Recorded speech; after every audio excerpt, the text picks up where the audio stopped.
안녕하십니까? 네, 안녕하십니까. 의원님, 수해에 관련된 얘기를 나누기 전에 네. 조금 전에 헌법재판소에서 이상민 행안부 장관 탄핵 소추안 기각이라는 소식이 전해졌으니까 네. 이 부분에 대해서 먼저 짧게 여쭤보겠습니다. 네. 먼저 오늘 기각 결정 예상하셨습니까? 예, 당연히 예상했습니다. 사실 이태원 참사는 생각만 하기에도 참 끔찍하고 참담한 재난 아니겠습니까? 네. 제 지역구에도 한 분 젊은 여성이 참 돌아가셔서 참 안타까운데 이렇게 재난이 발생돼서 이제 대책을 세워야 되고 특히 또 뭐 정치적 도의적인 책임이 행안부 장관에 있다 할지라도 이거는 탄핵 사유는 분명히 아닌다는 거는 누구보다도 사실은 민주당 의원들이 잘 알 것 같습니다. 이게 어떻게 헌법과 법령에 중대한 어떤 그 고의나 어떤 범죄에 대한 어떤 위반이 되는지. 그런데도 불구하고 사실은 탄핵 이렇게 문제를 제기한 것은 단순히 좀 정쟁을 좀 유발한 게 아닌가. 이게 특히 헌재에서 9대 0으로 이렇게 결정됐다는 것은 이거는 뭐 어떤 탄핵으로서 어떤 고려할 가치도 없다는 어떤 분명한 결정을 내린 것 같습니다. 네. 말씀해 주신 대로 헌법재판관 9대 0의 전원일치 의견으로 기각이 결정됐습니다만 민주당에서는 당시 탄핵소추안을 발의할 당시의 원내대표였던 박홍근 의원 같은 경우에는 헌법재판소에서 기각이 됐지만 이상민 장관이 책임을 지고 사퇴를 해야 된다 이런 입장을 계속 밝히고 있거든요. 네. 이 부분 어떻게 보십니까? 예, 제가 좀 전에 말씀드린 것처럼 헌재에서 기각된 문제하고 이제 정치적 도의적 어떤 네. 책임 문제와 분명히 이제 다르겠죠. 이 문제에 대해서는 이상민 장관이 이제 본인이 좀 판단할 어떤 그런 문제지만 그러나 이태원 참사에 대한 어떤 주무장관으로서 아직까지 마무리되지 못한 이런 어떤 면이라든지 특히 또 어떤 사후에 이런 어떤 미연에 방지하기 위한 여러 가지 재난에 대한 종합 대책이라든지 뭐 이런 것은 앞으로도 이제 장관으로서 해야 될 일은 좀 더 있다 이렇게 좀 생각이 듭니다. 네, 알겠습니다. 본격적으로 수해와 관련된 얘기로 넘어가 보겠습니다. 이번 집중호우로 사실 전국 곳곳에서 피해가 너무 크고 지금도 피해 복구 작업이 한창 이루어지고 있습니다. 그런데 특히나 오송 지하차도 참사 모든 국민들을 참 안타깝였느냐 이런 정황들이 속속 드러나고 있습니다. 사실 앞서 저희가 이상민 장관 얘기를 하면서 이태원 참사 잠시 언급했습니다만 이태원 참사 당시에도 그렇고 이번 오송 지하차도 참사도 그렇고 사전에 미리 막을 수 있었는데도 이것을 막지 못한 것 아니냐 이런 비판들이 계속 이어지고 있습니다. 이 같은 일이 반복되는 원인 어디에서 좀 찾아야겠습니까?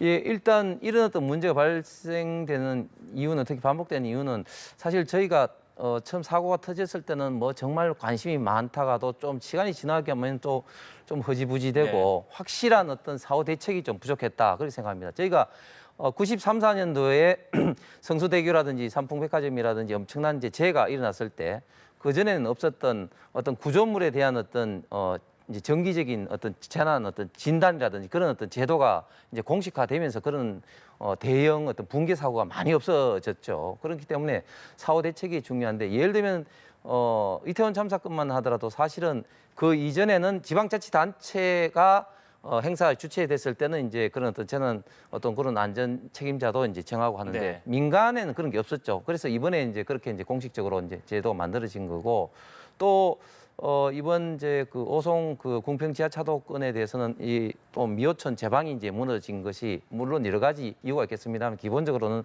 4대강 사업으로서 지류지천 사업이 좀 안 되는 그런 면도 저는 분명히 있다고 생각합니다. 그리고 저는 특히 그 과방위원으로서 또 문제 제기하고 싶은 것은 재난통신망이라고 있습니다. 재난통신망 재난 발생됐을 때 관계 기관인 경찰이라든지 또 이제 그 지방자치단체가 이제 같이 이제 어떤 그 통신망을 활용하도록 해서 정보가 공유되는 건데 이런 것들이 지금 현재 제도가 있는데도 불구하고 잘 지금 현재 원활하게 작동이 안 되고 있기 때문에 이 정보 소통에서 이번에 이런 사고가 발생됐다고 보기 때문에 이런 어떤 청문을 우리 꼼꼼히 이번에 살펴서 다시는 이런 유사한 어떤 사고 재난이 발생하지 않도록 해야 될 것 같습니다. 네. 재난통신망 말씀을 해주셨으니까 사실 당시에 경찰에 여러 차례 신고가 들어갔다. 그러니까 지하차도가 침수되고 있으니까 대피가 필요하다. 이런 신고가 경찰에 들어갔는데 제대로 된 경찰이 대응을 하지 못한 것 아니냐 뭐 이런 얘기들이 계속 나오고 있습니다.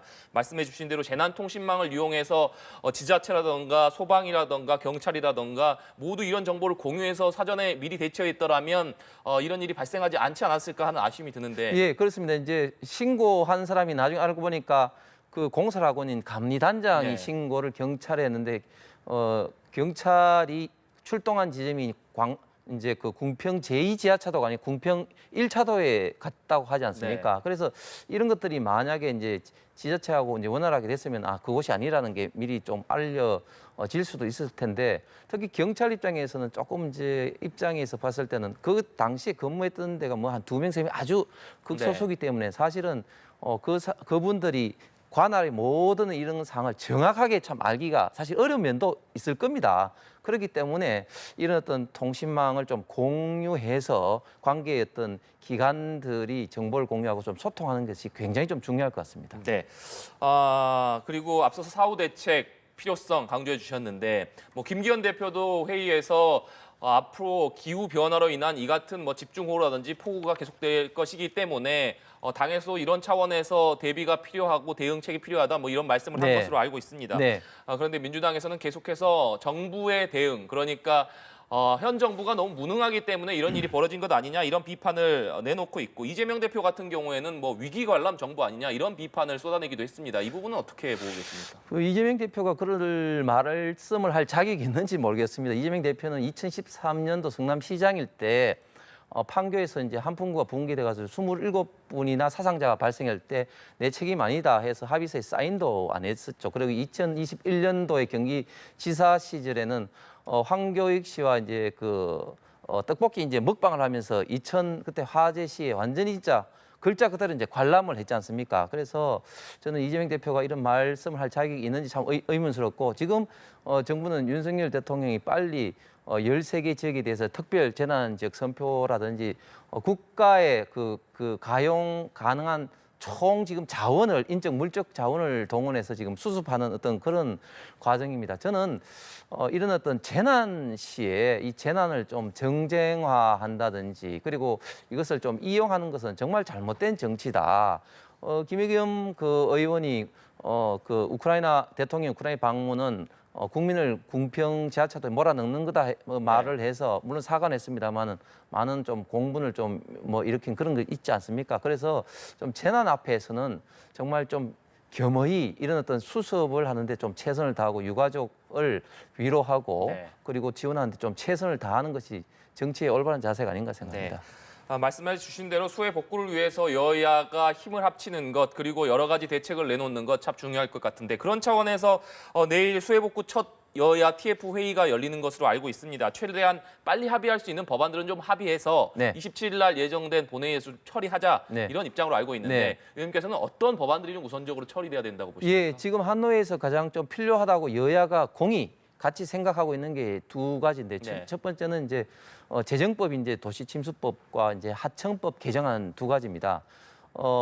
도시침수법은 사실은 이제 저희 당에서 발의를 한 것이 아니라 지금 민주당에서 발의를 한 것인데도 불구하고 지금 이제 윤석열 정부에서는 이 법이 꼭 필요한 이유가 지난번 이제 포항 지난번 흰남노 태풍 때도 그렇고 지금 궁평 지하차도도 그렇고 최근에 이제 강수량이 이런 거는 보면은 과거와는 좀 상상을 초월할 수 정도로 국지성으로 한꺼번에 폭우가 쏟아지기 때문에 이럴 때 어떻게 도시에서 침수 대비를 하는 어떤 그런 활동을 할 것인지 특히 지금 윤석열 정부에서는 기후변화 대비하는 어떤 재난관리 종합 대책을 수립하면서 이 법이 꼭 필요하다고 할 정도로 우리가 이제 폭넓게 지금 받아들이고 지금 있습니다. 그리고 하천법 같은 경우도 지금은 이제 하천법이 크게 보면 이제 그 국가하천, 지방하천으로 나누어집니다. 국가하천은 당연히 이제 중앙정부가 관리하고 지방하천은 지방자치단체 관리하는데 지방자치단체의 여러 가지 어떤 재정 여건이라든지 때문에 좀 제방 관리가 좀 안 되는 면이 있습니다. 이번에 미호천도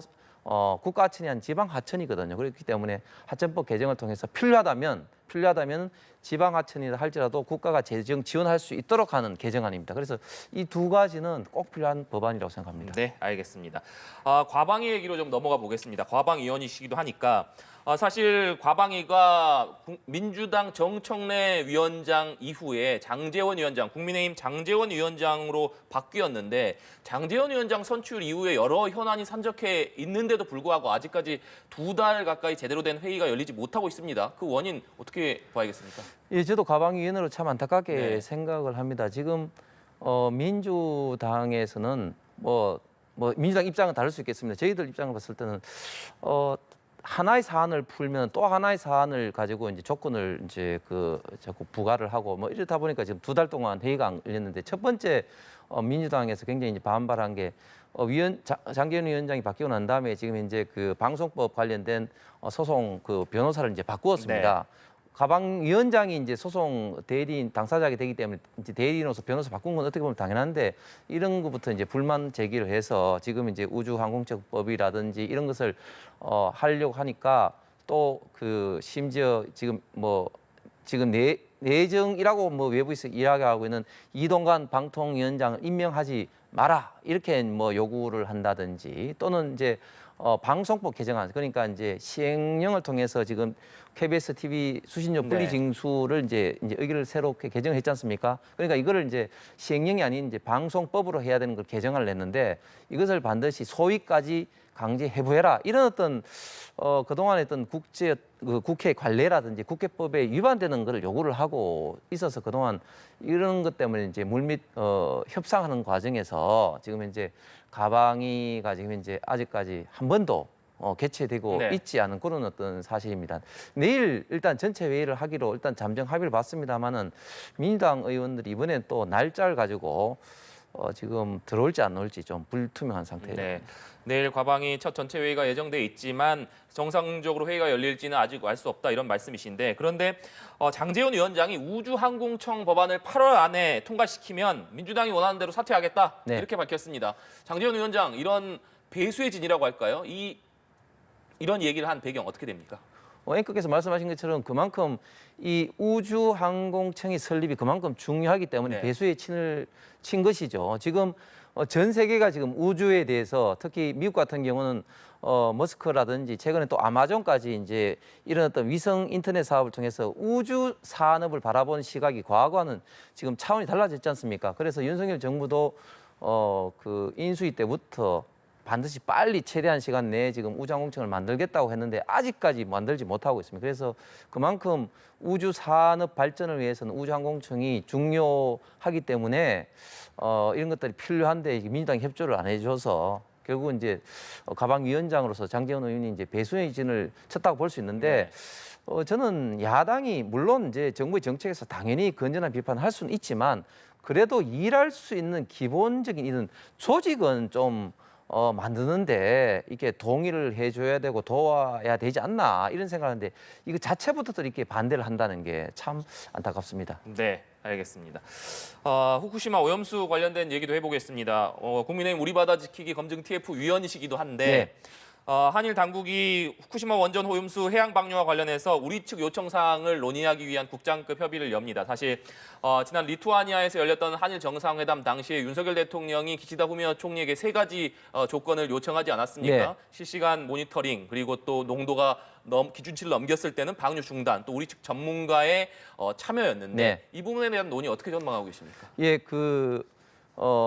지금 리투아니아에서 요청한 윤석열 대통령 요건 중에 이제 그 모니터링이라든지 이런 부분은 좀 확답을 이제 피했고 나머지 한 조건 그러니까 그 기준치를 초과할 때는 이제 방류 중단하겠다고 했습니다. 나머지 이제 2가지 모니터링 문제와 지금 IAEA가 후쿠시마 설치할 사무소 참여 문제, 이 문제를 지금 협의를 하고 있는데 저는 현재까지는 일본에서 굉장히 좀 적극적으로 지금 하고 있다고 생각합니다. 단 일본에서도 IAEA 사무소에 파견하는 문제는 또 IAEA 측하고도 이제 그 협의를 해야 되는 부분이 있습니다. 왜냐하면 그 사무소에 단순하게 이제 한국인으로서 참여하는지 아니면 IAEA 어떻게 보면 신문을 갖고 참여한다든지 뭐 이런 부분에 대해서는 일본 측도 좀 더 신중하게 IAEA 측하고 이제 협조를 이제 하는 그런 어떤 부분이기 때문에 조금 논의가 길어질 것 같습니다. 논의가 상당 부분 좀 길어질 수도 있다 이런 말씀이신데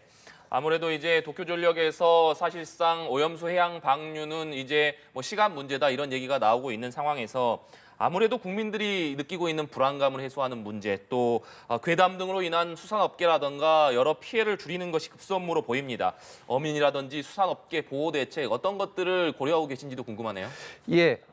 과학적으로 사실은 이제 2021년도부터 2011년도부터 13년까지 이제 알프스가 작동하지 않을 때 그때 후쿠시마에서 방류된 물들이 굉장히 많이 나왔지 않습니까? 네. 그것이 이미 이제 4, 5년 이후에 이제 우리나라까지 도착한다 했기 때문에 벌써 오더라도 2번 정도 올 시간이 지났는데 그 이후도 사실은 방사능의 어떤 수치가 절대 높아지지 않았습니다. 그리고 이 쿠로시오 해류를 통해서 후쿠시마 이 방류가 됐을 때 먼저 도달하는 캐나다라든지 미국 같은 경우도 전혀 이것이 이제 안전하다고 이제 하고 있습니다. 그럼에도 불구하고 이것은 이제 과학적인 입장인 것이고 우리 국민들 특히 수산업자라든지 어민들이 불안한 것은 또 감정적인 문제이기 때문에 윤석열 정부와 이제 국민의힘에서도 이 문제에 대해서 여러 가지 좀 대책을 좀 세우고 네. 있습니다. 먼저 이런 모니터링 포인트라고 해서 방사능 측정할 수 있는 어떤 포인트를 원건에 지금 현재 한 90군데 지금 두고 있거든요. 그것도 이제 문재인 정부 때보다 굉장히 많이 늘어난 숫자지만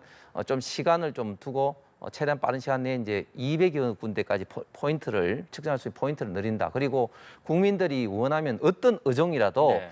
즉시 방사능을 측정할 수 있는 그런 시스템을 갖추고 있고 그리고 해양수산부를 중심으로 해서 지금 어민들이 굉장히 지금 그 수산업자들이 지금 판매가 조금 줄어서 많이 좀 고전을 하고 있습니다. 이런 어떤 문제에 대해서 어떤 그 이제 소비 촉진이라든지 또 어민들에 대한 어떤 종합적인 좀 지원 대책을 계속적으로 관련 단체와 협의를 지금 하고 있습니다. 네, 앞서 말씀드린 대로 국민의힘 우리 바다 지키기 검증 TF 위원이시기도 하고 또 당내 과학기술특위 위원이신 것으로도 알고 있습니다. 말씀해주신 대로 국민의힘에서는 괴담이 아닌 과학적인 논리로 뒷받침하겠다라는 차원에서 이 특위가 구성된 것으로 알고 있는데 구체적으로는 어떤 배경에서 출범한 것인지 또 앞으로 어떤 활동 계획을 가지고 계신지도 말씀해 주시면 좋겠습니다. 예, 그 당대표 직속의 과학기술특위가 최근에 발족되었고 이 특위에서는 조금 전에 말씀하신 이런 후쿠시마처럼 괴담이 아닌 어떤 그 과학적 진실로서 국민들에게 설득할 이슈가 있으면 적극적으로 설득을 하고 네. 또한 중요한 게 지금 우리나라 R&D 예산이 계속해서 지속적으로 늘다 보니까 굉장히 지금 규모가 커졌습니다. 그런데 과연 이 R&D 예산이 실질적인 과학 발전과 산업 경제에 어떻게 영향을 끼치는지에 대해서는 조금 비판하는 시각도 있습니다. 이런 측면에서 배분하는 기준이라든지 이런 것을 종합적으로 검증도 하고 또 대안도 제시하는 어떤 그런 역할을 할 어떤 특위로 발족되었습니다. 네, 알겠습니다. 정치권 현안과 관련해서 오늘 국민의힘 홍석준 의원과 얘기 나눠봤습니다. 오늘 말씀 고맙습니다. 감사합니다.